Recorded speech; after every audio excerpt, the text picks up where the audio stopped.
Je ne sais pas comment décrire Pinellas Park. Ce quartier n'a pas une très bonne réputation. Il n'est pas nécessairement dangereux. C'est plutôt une communauté ouvrière. Oui, c'est ça. Ça s'est passé au sein de la classe moyenne américaine. Dans une communauté de banlieue ensoleillée au bord de la mer, entre deux étudiantes. Le secondaire est pour la plupart des adolescents la période où ils s'épanouissent le plus. Mais ceux qui ont été impliqués dans l'histoire de Sarah Ludeman et Rachel Wade se souviennent que leur dernière année n'avait rien à voir avec le film « Ça chauffe au lycée Ridgemont ». Elle ressemblait plus au film d'horreur Frisson.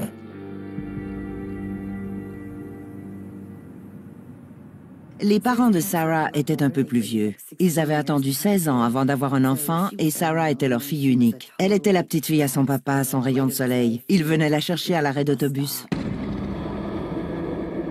Ses parents avaient grandi et s'étaient mariés à New York, mais quand ils ont eu un enfant, ils sont partis en Floride. C'était moins dangereux.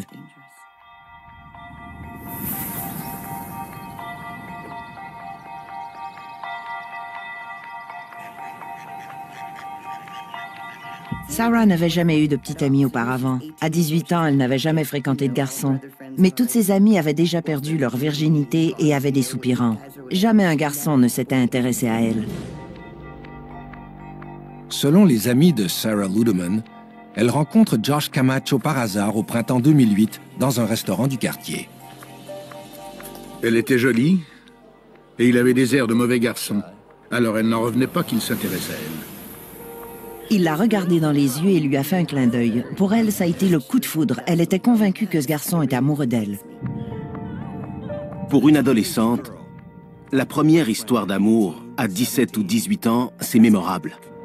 Pour une fille, c'est le grand amour. Il n'y a plus rien qui compte dans sa vie, à part son petit ami. Donc, il peut faire tout ce qu'il veut, et Josh en a bien profité. Elle a changé d'école la dernière année pour aller à la même école que lui. Elle était totalement folle de lui. Quand il se retrouvait à l'école, il faisait mine de l'ignorer devant ses amis.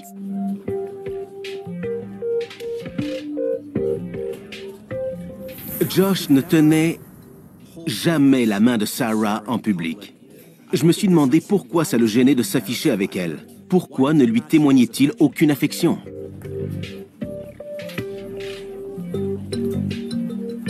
C'était un peu comme dans Brillantine. Les amours de vacances, c'est bien, mais un jour, l'école recommence. Elle avait beaucoup de peine, mais elle s'est quand même accrochée à lui.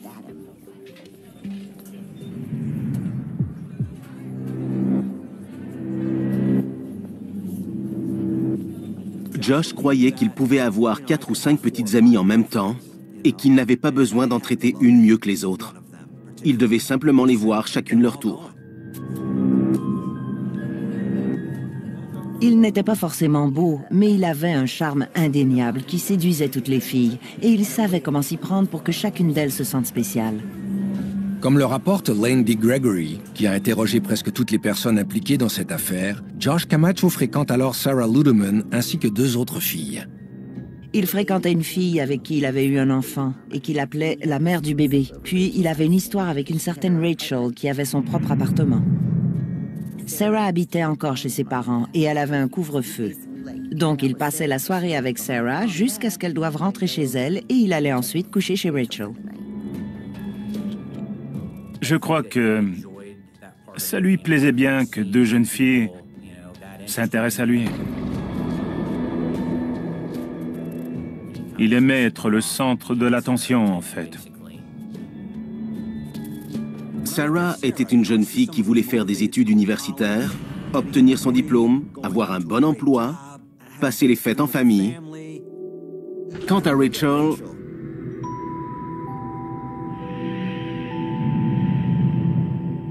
À l'âge de 14 ou 15 ans, elle a commencé à rejeter toute autorité. Elle n'écoutait plus personne. Elle s'est mise à sortir tard le soir, à désobéir à ses parents et à ne pas respecter leur couvre-feu. Elle ne leur disait même plus où elle allait.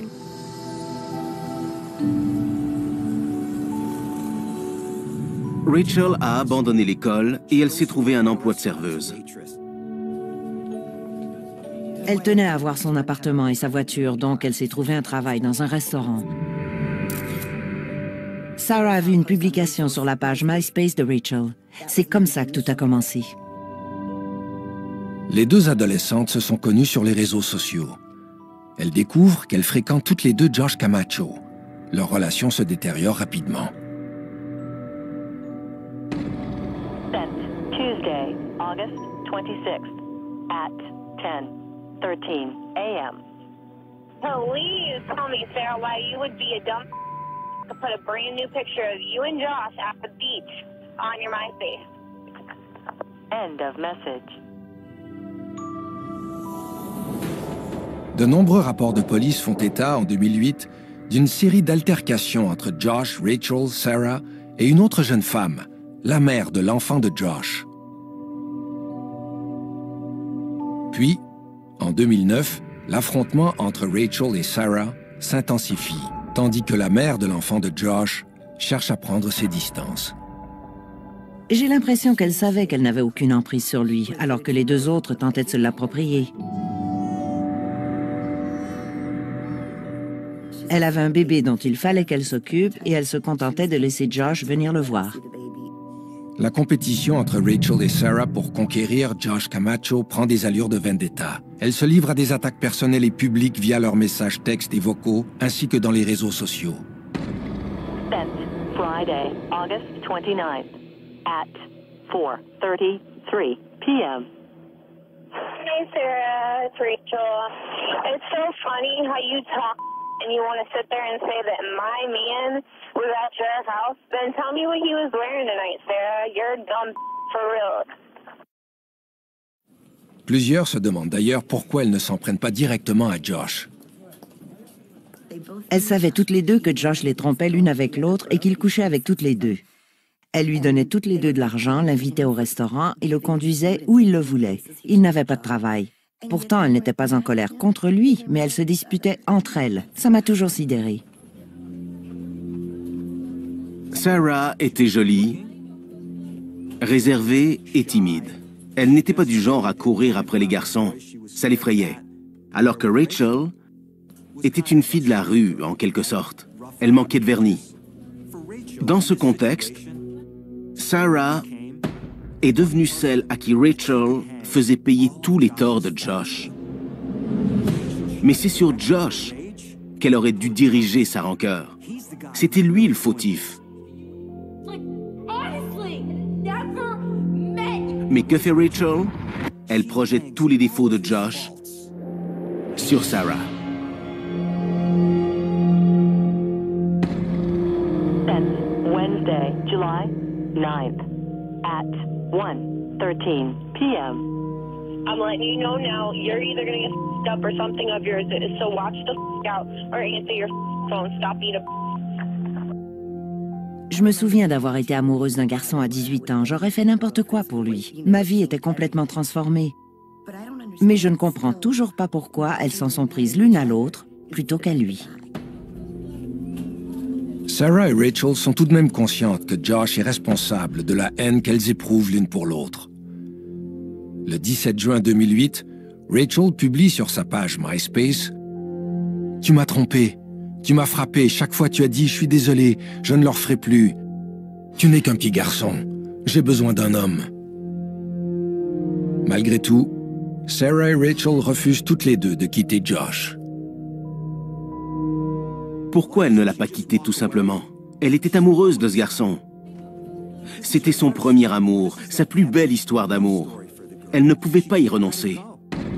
Sent Friday, August 29th at 4:33 p.m. You keep playing games. You're a pathetic little and you're a little girl. Honestly, what the do you have that's going for you that Josh wants you over me for? I got a job, have my own place. What the seriously? He could get anything he wants from me. Any thing, not to mention that I look probably 10 times better than you. Rachel ne se gênait pas pour dire que Sarah était plus laide, plus grosse et moins intelligente qu'elle, qu'elle n'avait ni auto ni travail. Alors qu'est-ce que Josh pouvait bien lui trouver? Elle rabaissait Sarah en disant « Pourquoi voudrait-il de toi quand il peut m'avoir moi? » Chacune croyait que l'autre lui avait volé son petit ami. Elles passaient leur temps à se rabaisser et à s'insulter mutuellement. Tous leurs amis des deux côtés disaient qu'il n'en valait pas la peine, qu'elles devaient le quitter et se trouver quelqu'un d'autre. Ils essayaient de les pousser toutes les deux à mettre fin à cette relation. Sent Tuesday, August 26th at 10:13 a.m. Walked out your window when I get off work tonight, you dumb.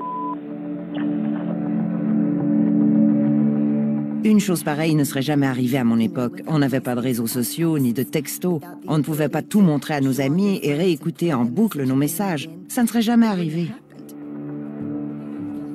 Les adolescents peuvent être jaloux. Ils peuvent s'insulter et dire n'importe quoi sur Facebook, Twitter ou les autres réseaux sociaux. Peu importe. Mais d'habitude, ça ne se termine pas par un meurtre.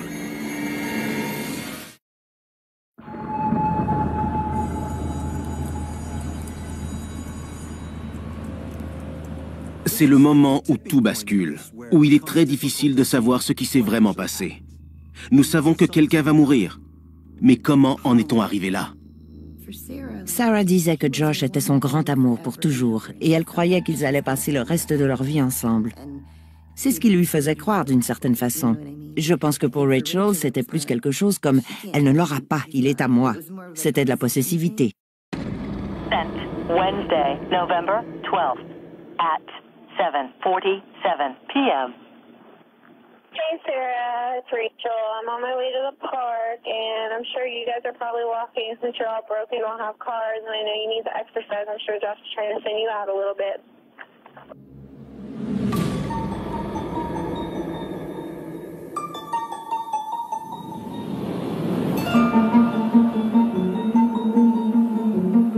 Sarah est à la cafétéria et elle pleure parce qu'elle devait voir Josh ce jour-là.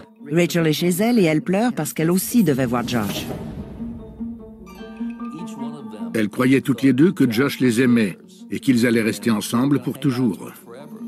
On ne peut pas laisser tomber une histoire d'amour comme celle-là. Elles ont toutes les deux découvert qu'il leur avait menti en disant qu'il était avec l'autre pour la énième fois. Alors elles ont commencé à s'envoyer des textos. Tout à coup, elles ne se limitent plus aux réseaux sociaux et aux messages vocaux. C'est comme si elles se rapprochaient l'une de l'autre. Aucune des deux ne voulait céder. Josh leur appartenait. Elles voulaient passer le reste de leur vie avec lui.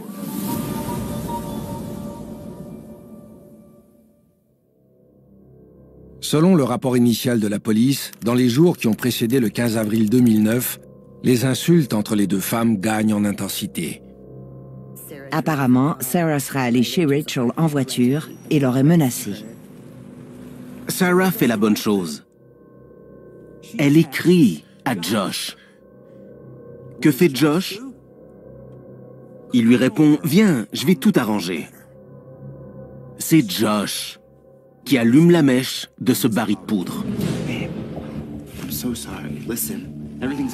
Rachel est allée vérifier si Sarah était chez Josh. Elle voulait savoir s'ils étaient ensemble. Quand elle a vu que Sarah était là, le trio s'est échangé toute une série de messages. Elle a écrit à Josh « Maintenant, je sais pourquoi tu n'es pas venu chez moi, parce que je la vois avec toi. »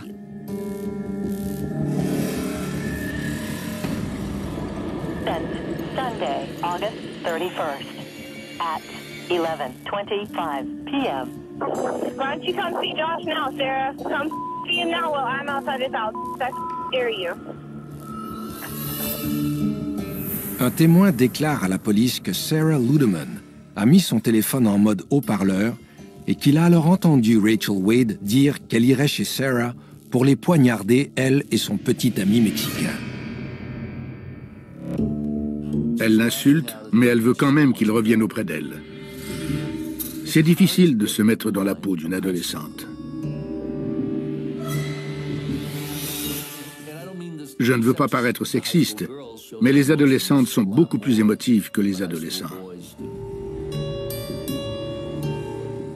À ce moment-là, il n'est pas question pour eux d'appeler la police. Parce que Josh, le manipulateur, sait très bien ce qu'il fait. C'est lui qui tire les ficelles. À la suite de ces menaces, Rachel quitte les lieux un peu avant 23 heures pour se rendre chez un ancien petit ami qui habite un peu plus loin. Est-ce que Rachel est partie à ce moment-là en se disant « Je vais revenir et cette fois-ci, je vais lui montrer de quel bois je me chauffe. Je vais lui montrer qui commande ici, qui a le contrôle de la situation. » Sarah doit rentrer chez elle avant son couvre-feu de 23 heures. Elle habite tout près de l'endroit où elle était avec Josh. Son père lui a écrit pour lui demander de rentrer à la maison. Donc, elle sait que son père l'attend. Elle sait que Josh a écrit à Rachel. Et elle est partie. À une intersection, elle croise une amie qui lui dit « Devine qui je viens de voir, j'ai vu Rachel juste là. » Tous les maillons de la chaîne se sont assemblés à minuit.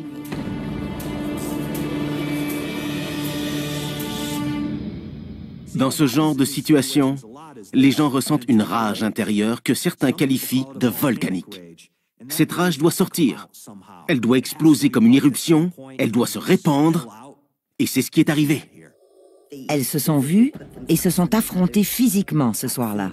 Je crois que c'est ce qui a fait la différence. Les témoins confirment que Sarah Ludeman s'est rendue au 9800 de la 52e rue à Pinellas Park pour affronter Rachel Wade.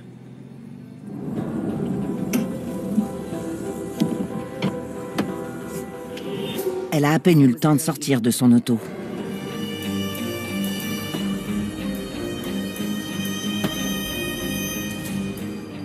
Les deux filles se roulaient par terre en se donnant des coups de poing, en se tirant les cheveux et en s'insultant. En fait, c'était une vraie bagarre de rue. Elles se sont battues furieusement, mais pas longtemps. Les coups pleuvaient de partout. Le problème, c'est que l'une d'elles avait un couteau. Elle a sorti son couteau et elle lui a planté droit dans le cœur.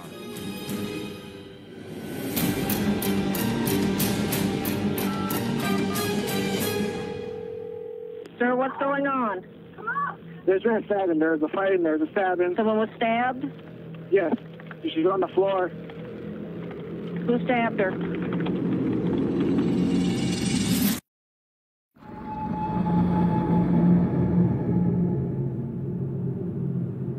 C'était une petite communauté paisible, vous voyez?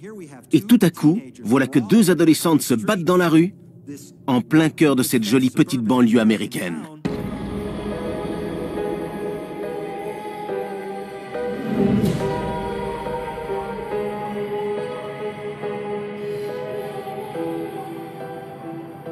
C'est arrivé un peu après minuit.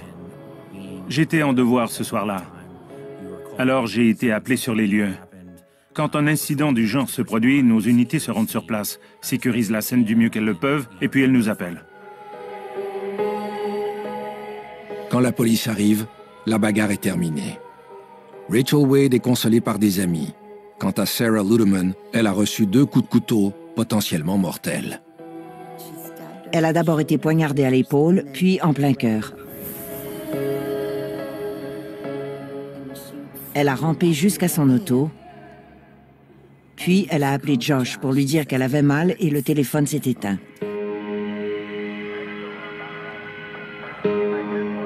Il s'est vite rendu chez Sarah pour prévenir son père. À leur arrivée, les ambulanciers étaient sur place. Il y avait du sang partout.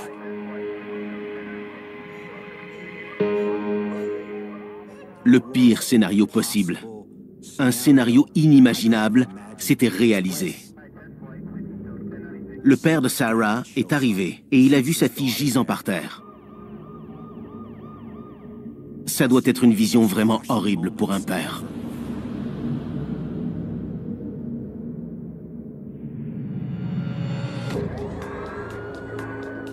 Quand je suis arrivé, tous les individus impliqués dans la bagarre étaient encore sur place.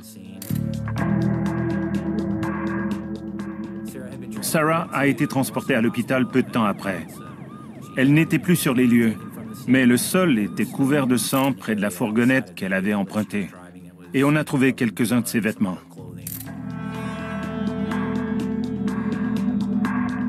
Rachel était toujours sur place. Elle était assise sur le perron de la maison d'une amie, sur une sorte de banc à l'extérieur de la maison. Qu'est-ce qui arrive après une éruption volcanique? Tout se calme. Et c'est ce qui s'est passé. Après avoir déversé ce torrent de rage, une fois la poussière retombée, c'était comme si elle était soulagée que ce soit enfin terminé.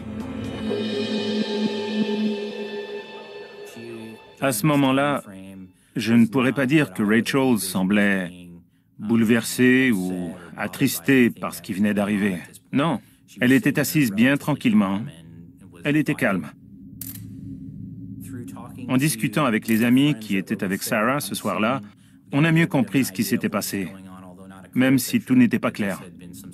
En fait, il s'agissait d'une sorte de triangle amoureux dans lequel deux filles se battaient pour le même garçon. Josh est parti. Il s'est enfui.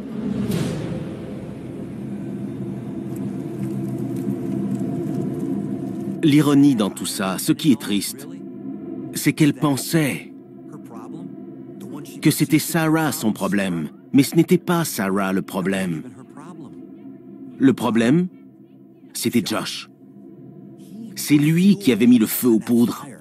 En fait, il disait à ces deux filles qu'il les aimait et leur demandait de coucher avec lui. Et quand tout a dérapé, il les a laissées tomber toutes les deux.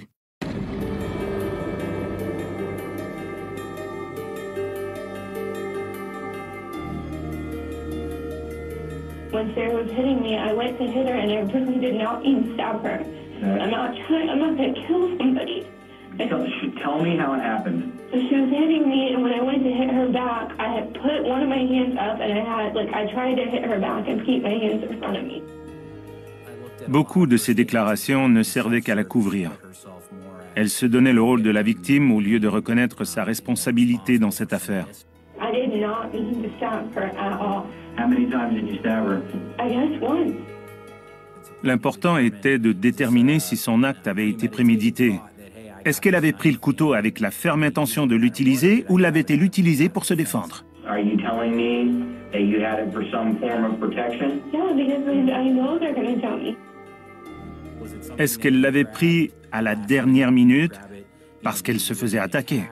I had it out when Sarah got there, hoping that she would just walk away from me or see it and think that I was actually going to do something, and they both came after me. En tant qu'enquêteur, on observe et on remarque certains détails quand on parle avec quelqu'un. Je crois que, manifestement, elle essayait de déguiser la vérité. Do you know what my job is? I'm a homicide detective. Okay, they called me because of the serious nature of her injury. Okay, she was stabbed. All right, she was stabbed twice. Because before I came here to talk to you, I went down and saw her at the hospital. C'est une carte que je peux garder dans mon jeu pour la sortir au moment opportun pendant l'interrogatoire, si je le juge nécessaire. The next piece of information that you need to know is that she is dead. Oh my God. Okay, she died as a result of these stab wounds that she had at Northside Hospital. I didn't know where she even stabbed. Oh my God.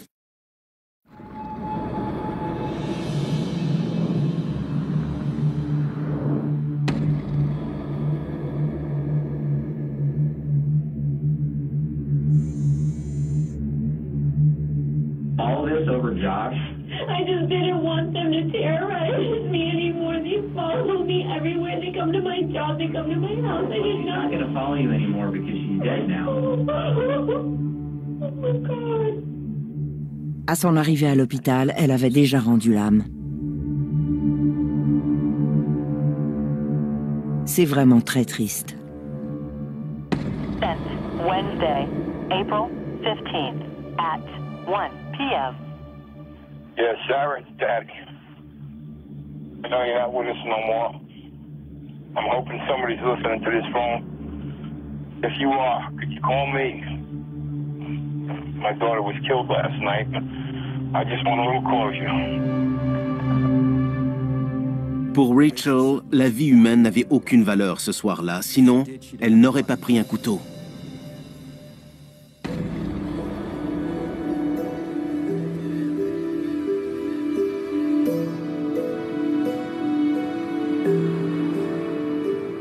À 8h59, le 15 avril 2009, Rachel Wade, 18 ans, est incarcérée à la prison du comté de Pinellas et accusée du meurtre au 2e degré de Sarah Ludeman. La communauté sous le choc doit maintenant comprendre comment un triangle amoureux entre adolescents peut être à l'origine d'un meurtre. Le lendemain matin, je me suis rendue sur la scène du crime avec un photographe. Il y avait encore du sang dans la rue. J'ai dit à mon rédacteur en chef que je voulais fouiller cette histoire en profondeur parce qu'il restait encore bien des zones d'ombre. C'est plutôt rare que de jeunes étudiantes soient à la fois victimes et coupables d'un meurtre. On ne voit pas ça souvent.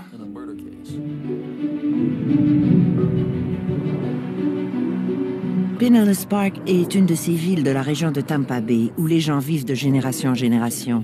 Ce n'est pas un endroit touriste avec ses plages. Les riches n'y ont pas de maison de vacances. Les gens habitent dans leurs petites maisons modestes et y passent toute leur vie.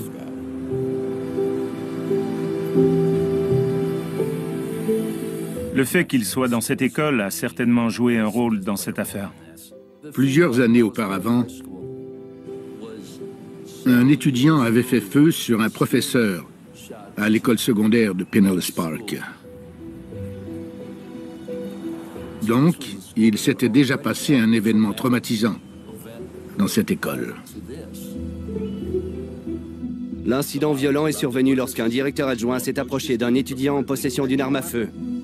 Michael Lynch, l'enquêteur principal dans cette affaire, habite depuis toujours à Pinellas Park.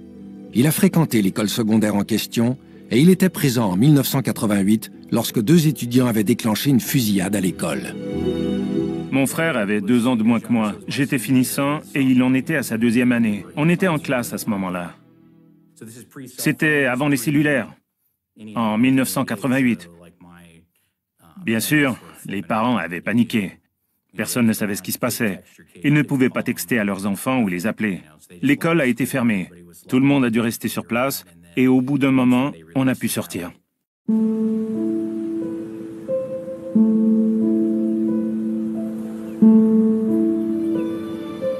Un directeur adjoint avait été tué et 2 professeurs avaient été grièvement blessés.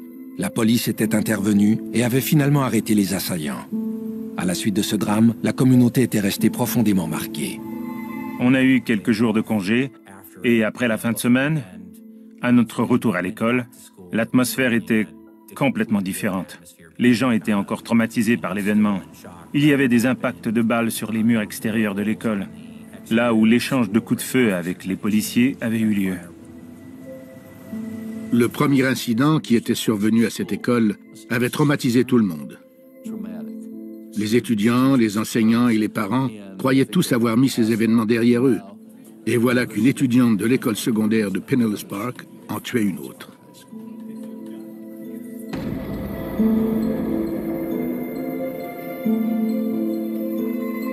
Après le drame, chacun se demandait sur qui rejeter le blâme. C'était étrange parce que la communauté était divisée comme à un mariage. D'un côté, il y avait la famille et les amis de Sarah, et de l'autre, la famille et les amis de Rachel. Ils étaient tous émotifs, en colère, dévastés.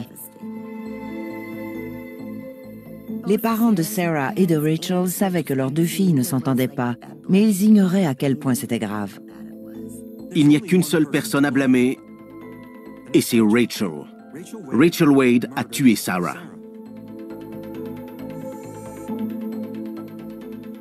I don't want to hurt anybody. I don't. My parents did not raise me that way. Okay, I know that, but you I did did not have any intention on stabbing her. Je ne sais pas si Rachel avait l'intention de tuer Sarah. Je crois qu'elle voulait faire ça dur à cuire et lui montrer qu'elle lui était supérieure, mais je ne pense pas qu'elle voulait vraiment la tuer. Face à un chef d'accusation de meurtre au 2e degré, les avocats de Rachel proposent immédiatement de plaider la légitime défense.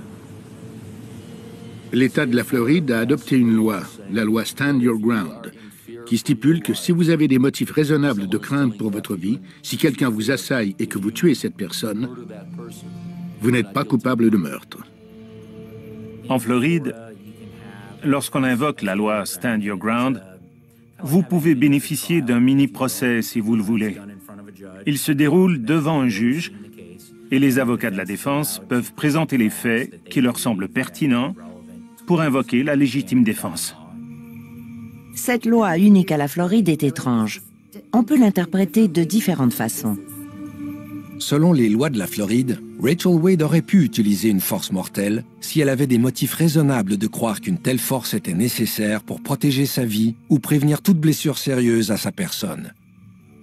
Il y avait tellement de preuves qui démontraient que l'animosité entre elles existait depuis longtemps. Les parents de Sarah craignaient que Rachel ne reçoive qu'une peine de détention provisoire. Si le juge de première instance accepte la demande des avocats de Rachel Wade, celle-ci ne recevra qu'une peine légère pour avoir poignardé Sarah Ludeman. Le point en litige, c'était: est-ce que la loi donne le droit à quelqu'un qui se serait disputé avec quelqu'un d'autre de le tuer s'ils en viennent aux mains?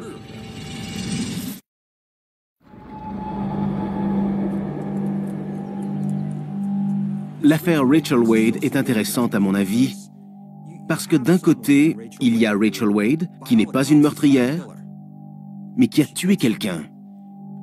Et de l'autre, il y a une victime qui a provoqué sa meurtrière. Et puis il y a une troisième personne au centre de tout ça, Josh, qui tirait les ficelles. Personne ne nie que Rachel Wade, 18 ans, a poignardé sa rivale Sarah Ludeman lors d'une bagarre dont leur petit ami commun Josh Camacho était l'enjeu. Par contre, les proches de Rachel allèguent qu'elle a agi en légitime défense selon une loi unique à la Floride, la loi Stand Your Ground. S'il avait été établi que ce cas relevait de la loi Stand Your Ground, alors l'État aurait abandonné les charges de retenue contre Rachel et le procès n'aurait pas eu lieu. Si Sarah avait su que Rachel avait un couteau, est-ce qu'elle aurait osé s'en prendre à elle? On voulait savoir si Rachel avait déjà le couteau dans la main au début de la bagarre, ou si elle était allée le chercher pendant la bagarre, ou encore est-ce que quelqu'un le lui avait donné. Ce n'était pas un couteau de poche. Ce n'était pas un couteau qui traînait là par hasard. C'était un couteau que Rachel avait sur elle. Sarah n'était pas armée, et les avocats ont dit que Rachel avait prémédité son geste parce qu'elle avait mis le couteau dans son sac à main avant de quitter son appartement. Elle ne l'avait pas pris par hasard sous l'impulsion du moment. Il y a préméditation lorsqu'on ne veut pas nécessairement tuer une personne, mais qu'on y pense une seconde avant de le faire. Si dans son esprit, elle se dit en prenant le couteau « je vais tuer cette personne », alors c'est prémédité. Et si elle n'y avait pas pensé avant, mais qu'elle a un couteau sur elle et qu'elle se dit « j'ai un couteau dans mon sac et je vais tuer Sarah », même si c'est la première fois que cette pensée lui traverse l'esprit, au sens de la loi, c'est la définition d'un meurtre prémédité. S'il est prouvé que Rachel Wade avait sur elle un couteau dans l'intention de blesser Sarah Ludeman, le tribunal ne pourra pas retenir la légitime défense. Rachel a toujours eu de la difficulté à expliquer pourquoi elle avait pris un couteau et pourquoi elle l'avait mis dans son sac ce soir-là. Qu'est-ce qu'elle prévoyait faire quand elle a sorti ce couteau d'un tiroir et qu'elle l'a emporté avec elle sur le lieu du crime? Qu'est-ce qu'elle voulait faire? La menacer ou la tuer? Ce n'était pas un gros couteau, ce n'était pas un couteau de chasse, c'était un couteau de cuisine. Rachel l'avait pris au restaurant où elle travaillait. C'est le genre de couteau qu'on utilise pour peler les pommes de terre.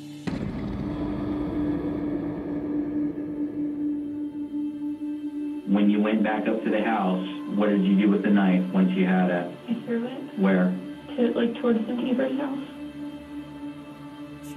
Elle a lancé le couteau en direction de la maison du voisin, sur le toit. Maintenant qu'on avait une idée de la direction où elle avait jeté l'arme du crime, on est monté sur le toit de la maison du voisin et on a fini par la trouver. Selon les médias locaux, le passé de Rachel pourrait expliquer pourquoi elle a décidé de prendre un couteau avant d'aller affronter Sarah Ludeman. Elle avait déjà menacé sa mère avec un couteau. Un jour, elle s'est disputée avec sa mère et elle a pris un couteau dans un tiroir. Elle ne s'en est pas prise à sa mère, mais elle s'est enfermée dans la salle de bain avec le couteau. Just leave me alone. Elle a pris ce couteau parce que par le passé, elle avait déjà fait la même chose lors d'une dispute violente avec sa mère. Arrête, sinon tu vas le regretter. Je suis certain que ce soir-là, elle a pris le couteau pour la même raison. Ce n'était pas pour tuer, c'était pour signifier « Écoute, Je suis sérieuse, alors arrête. Par contre, c'est plutôt difficile de faire un lien entre ces deux événements. On ne peut pas comparer une dispute entre une mère et sa fille qui a un peu perdu la tête à un drame comme celui-là. Rachel a pris un couteau, l'a apporté sur les lieux et a poignardé Sarah en plein cœur. Point final. C'est elle qui est responsable de ce meurtre. Lors de son interrogatoire, quelques heures après la mort de Sarah Ludeman, Rachel Wade soutient qu'elle a pris un couteau parce qu'elle craignait d'être agressée par Josh Camacho et ses amis. Josh has hit me before. Josh's brother's threatened to hit me before. Do you have a gun or anything else? Okay, so that was your form of protection.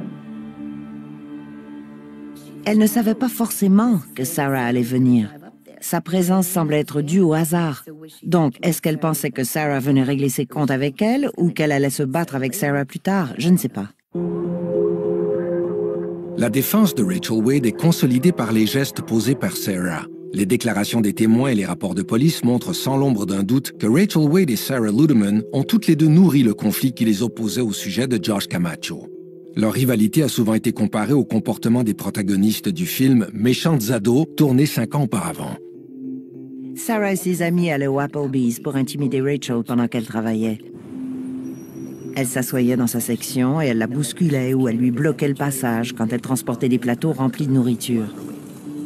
En réalité, elles étaient dépendantes l'une de l'autre dans cette relation chaotique. Elles avaient besoin l'une de l'autre. Est-ce que je crois que Sarah est complètement innocente? Non. Elle a nourri les hostilités. Et c'est elle qui est allée chez Rachel à ce moment-là pour provoquer l'affrontement. On ne l'a jamais nié. On n'a jamais tenté de le nier. Sarah ne s'est pas présentée chez Rachel en pointant une arme à feu sur elle. Ce n'est pas ce qui est arrivé. La vérité, c'est que Sarah l'a menacée de la frapper et que Rachel a alors décidé de sortir son couteau. Les procureurs détiennent un élément de preuve irréfutable. Un message vocal que Rachel Wade a laissé à Sarah Ludeman avant leur affrontement. Sent Friday, August 29th at 4:33 p.m. Seriously, I told you to watch your back and not chill with him. Now you're mine, and I'm guaranteeing you I'm gonna murder you.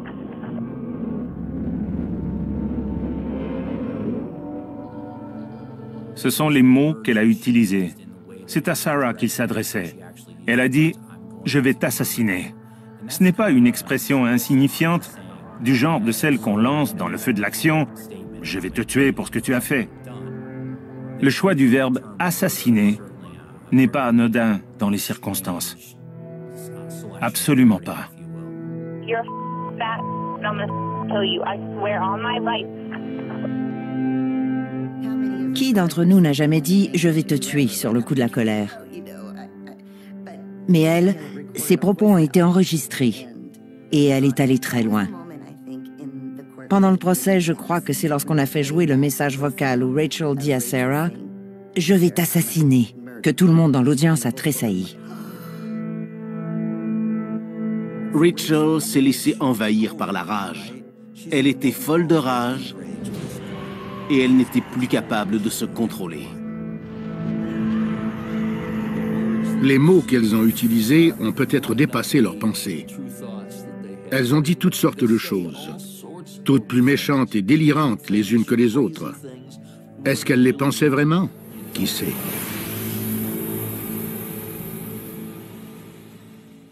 Certains peuvent regarder ça et dire « Eh bien, c'est ce que tu as fait, c'était prémédité ». Je n'en suis pas certain. Je vois plutôt une adolescente jalouse et pleine de rage qui profère des menaces en espérant que l'autre fille va avoir peur et s'en aller. Elle n'était pas en contrôle de ses émotions et elle se sentait lésée. Elle se pensait forte. Elle n'allait pas tolérer qu'on lui vole son petit ami sans réagir. Mais ce n'était qu'une enfant. Une enfant stupide. Malgré les messages vocaux incriminants, la loi sur la légitime défense en vigueur en Floride stipule que Rachel Wade avait le droit de tuer Sarah Ludeman en toute impunité si elle estimait que sa vie était en danger. C'est elle qui a foncé sur Sarah. Si Sarah avait été sur le porche de la maison et non près de sa voiture, alors là, ça aurait pu être de la légitime défense. Je sais que nous aurions vu les choses différemment si Rachel était restée dans la cour ou à l'intérieur de la maison et qu'elle avait été attaquée, ou si ses assaillants étaient rentrés chez elle ou l'avaient pourchassée. Mais quand vous sortez d'une maison où vous étiez en sécurité avec des amis pour aller dans la rue défier quelqu'un et le frapper avec un couteau, ce n'est plus de la légitime défense. Sarah n'avait pas d'armes. Elle pensait qu'elles allaient se donner des coups de poing, faire des prises de lutte, se tirer les cheveux. Mais Sarah n'avait pas d'armes. C'est donc plus difficile de prouver que Rachel a cru que Sarah voulait la tuer. Et c'est justement ce que l'on doit exploiter pour invoquer la légitime défense. C'est pour ça que cet argument n'a pas été retenu. La défense de Rachel Wade invoquant la loi Stand Your Ground est donc rejetée par le juge de première instance. À la suite de son procès devant jury, elle est reconnue coupable de meurtre au 2e degré et le 3 septembre 2010, elle est condamnée à 27 ans de prison. Le jury a examiné toutes les preuves présentées en cours et il en a conclu qu'il s'agissait d'un meurtre. Personnellement, je suis d'accord. Le seul qui semble se tirer indemne de ce procès, c'est l'homme à l'origine de cette tragédie, Josh Camacho.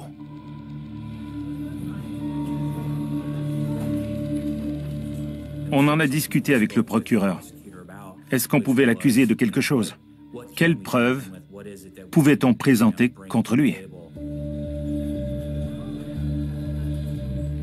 Il n'y avait aucune preuve matérielle. Il n'y avait pas de texto qui disait « Chérie, si tu m'aimes, tu devrais lui donner une leçon ». On aurait pu l'accuser de négligence ayant causé la mort si on avait réussi à prouver qu'il les avait montées l'une contre l'autre, ou qu'il avait dit à Rachel « Prends un couteau et poignarde-la » ou « Tue-la qu'on en finisse ». Ce genre de choses. Je crois qu'il a attisé le feu avec son attitude. Mais je ne pense pas qu'on aurait pu l'accuser de quoi que ce soit. En réalité, on ne peut pas accuser quelqu'un parce qu'il est un salaud. Il n'a été accusé de rien. Il n'avait laissé aucun message incriminant. Je n'ai jamais vu l'ombre d'un remords chez lui. Je crois qu'il se disait que comme ce n'était pas lui qui l'avait poignardé, il n'avait rien à voir là-dedans. Au tribunal, quand il s'est finalement pointé, les gens qui le voyaient pour la première fois ont dit « Quoi? Tout ça pour ce gars-là ?»